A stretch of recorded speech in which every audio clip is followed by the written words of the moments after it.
Bonjour à tous, dans cette vidéo je vous parle de la Picasso Tab, une tablette Android qui permet de dessiner et d'animer avec un stylet n'importe où. C'est une tablette qui est très abordable parce qu'actuellement elle est à moins de 200 € sur Amazon, donc c'est l'une des moins chères sur le marché. Cette tablette m'a été envoyée directement par la marque Symbians, mais je peux dire absolument ce que je veux dessus, donc je vais aller des points positifs aux points négatifs sans aucun problème. Je veux juste vous préciser que ça a été envoyé par la marque directement. Au niveau caractéristique de la tablette, c'est une tablette qui a un écran 10 pouces qui fait à peu près 1,3 kg et qui a une définition d'écran de 1280 x 800 pixels, donc c'est un peu plus à 80 pixels près que de la HD. Au niveau des connectiques de la tablette, c'est une tablette qui se charge en USB-C, donc c'est un port qui est de plus en plus universel, qui est de plus en plus répandu. Il y a aussi un petit port HDMI qui permet de le brancher à un écran, mais comme j'ai pas ce type de câble là, je n'ai pas pu le brancher pour l'essayer. Il y a aussi un port jack et de quoi mettre une carte SD pour augmenter la mémoire de l'appareil qui est de base à 32 Go.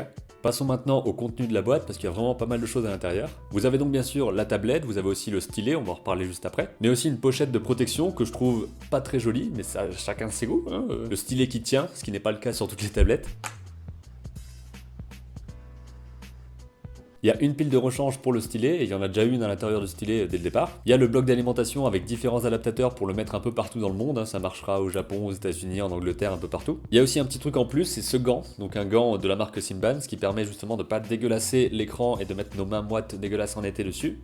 Parlons un petit peu maintenant du stylet qui a vraiment la tronche d'un stylo classique, comme un stylo plume au niveau du poids je pense. C'est une pile AAAA, donc c'est pas les plus classiques mais ça se trouve relativement facilement. Et j'ai aucune idée de l'autonomie de la pile parce que j'ai le produit depuis à peu près 2 semaines et que forcément je sais pas combien de temps ça peut tenir. Le stylet n'a pas de bouton arrière pour faire la gomme, pas de bouton pour faire un clic droit. De mon côté ça me gêne pas parce que j'ai l'habitude de l'Apple Pencil qui a absolument pas de bouton non plus et ça me va. Au niveau du stylet sur l'écran, il y a toujours ce côté dessin sur vitre, ça c'est inévitable sur n'importe quelle tablette parce que forcément c'est une vitre l'écran. Ici c'est un écran qui est brillant donc c'est un véritable miroir, on se voit dedans tout le temps etc. C'est pas forcément super agréable mais voilà, il faut faire avec ou mettre un écran mat dessus. Et en termes de dessin avec le stylet, parce que c'est quand même ce qui va nous intéresser le plus ici, je peux dire qu'il y a quand même une parallaxe. Donc la parallaxe c'est la différence entre l'endroit où on pose le stylet et l'endroit où le dessin se fait. Donc quand on est de face ça va à peu près, on voit pas trop la différence, mais quand on se met sur le côté on voit que la pointe du stylet n'est pas vraiment là où le trait est en train de se dessiner. C'est le cas sur la grande majorité des tablettes que j'ai vues avec écran. Après au fil des modèles ils font des choses de plus en plus précises. Celui-là est correctement précis,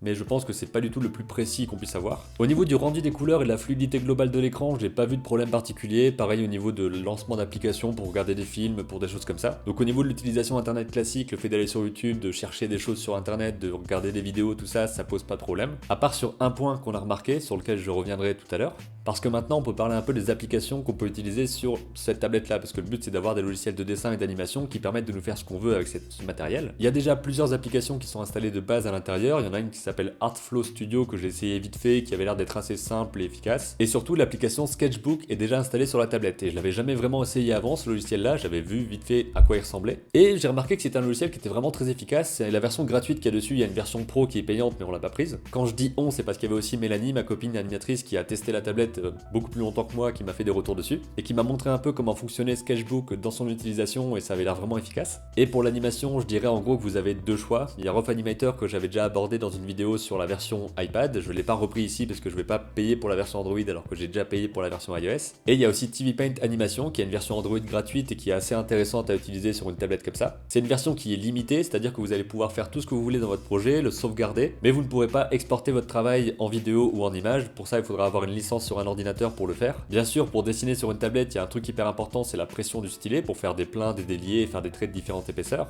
On vous confirme que sur TV Paint et Sketchbook il y a la pression du stylet, il y a d'autres logiciels où il n'y a pas, où il faut régler des trucs etc, où des fois c'est juste pas possible comme sur Flipoclip par exemple. Un autre point important c'est l'autonomie de la tablette, donc en gros je l'ai reçue un mercredi vers midi et jusqu'au jeudi soir, donc un jour et demi après. Elle est passée de 100% à 15% avec une utilisation moyenne de Sketchbook, de TV Paint et de quelques essais comme ça de comment ça fonctionnait. Donc c'est une autonomie qui me semble vraiment intéressante. Après on n'a pas fait des journées intenses dessus mais je dirais que ça tient une grosse journée de travail complète. Et si vous l'utilisez quelques heures par-ci par-là, vous aurez besoin de la charger je pense une fois tous les 2 jours par exemple. Par contre au niveau de l'écran, la luminosité me semble assez faible, même à luminosité maximale, donc quand on est à l'intérieur ça va, mais il faut pas trop compter sur le fait de travailler à l'extérieur. Et surtout il y a toujours ce problème d'écran brillant où on se voit dedans, donc quand on est à l'extérieur c'est encore pire.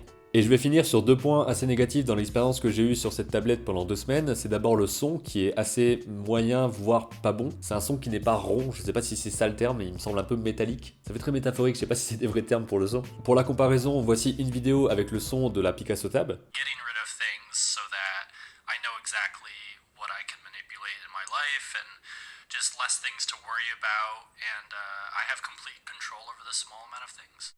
et la même vidéo avec le son de l'iPad Pro. Getting rid of things so that I know exactly what I can manipulate in my life and just less things to worry about, and I have complete control over the small amount of things.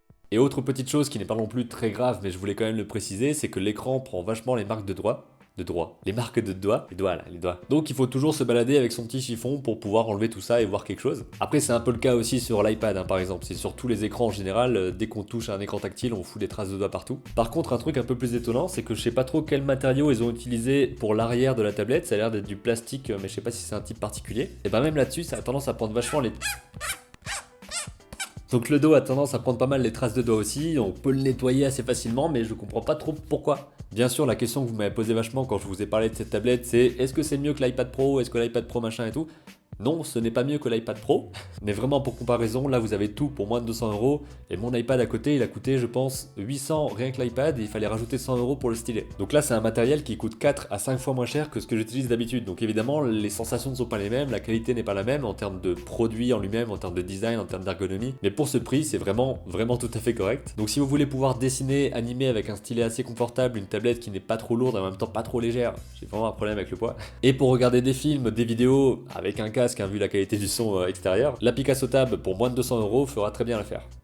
Et petit truc aussi, j'ai oublié de vous en parler, il y a une caméra frontale et une caméra dorsale, tu vois comment on dit. Donc les deux caméras c'est un peu comme le micro, mais là où c'est plus efficace c'est pour le stylet, l'expérience de dessin et d'animation pour expérimenter et découvrir plein de trucs sur le dessin numérique. Voilà, j'ai maintenant fait le tour, je vous mets un lien dans la description pour acheter la tablette sur Amazon si ça vous intéresse. Merci d'avoir regardé cette vidéo, dites-moi en commentaire si vous avez déjà cette tablette et que vous avez un avis dessus, si elle vous intéresse ou non, si vous avez d'autres alternatives pour dessiner n'importe où, n'importe quand. Je vous dis à très bientôt pour une prochaine vidéo et d'ici là, comme d'habitude, créez vos images et racontez vos histoires.